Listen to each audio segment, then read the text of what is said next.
এত আনন্দ। মহারাজ, আর একটা ব্যাপার কি আপনি লক্ষ্য করেছেন?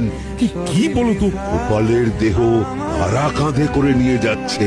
হ্যাঁ হ্যাঁ, ওই তো মন্ত্রী, সেনাপতি, জ্যোতিষী আর পণ্ডিত। আসলে গোপালের এই শেষ যাত্রা আমাদের কিছু শিক্ষা দিয়ে যাচ্ছে মহারাজ। এই যে দেখুন, যারা গোপালকে সহ্য করতে পারত না, এখন এখন তাদেরই কাঁধে গোপাল যাচ্ছে। তার মানে শেষ পর্যন্ত কেউই কারোর শত্রু থাকে না, সবাই মান অভিমান ভুলে কাঁধে কাঁধ মিলিয়ে পার করে দেয়। তাই তো, এই দৃশ্য তো সেই কথাই বলছে। আর ওই যে মোহর আর অলংকার ছড়িয়ে যাচ্ছে, সেটাও বুঝিয়ে দেয় যে এই অর্থ, সমৃদ্ধি সবই ফেলে একসময় চলে যেতে হবে।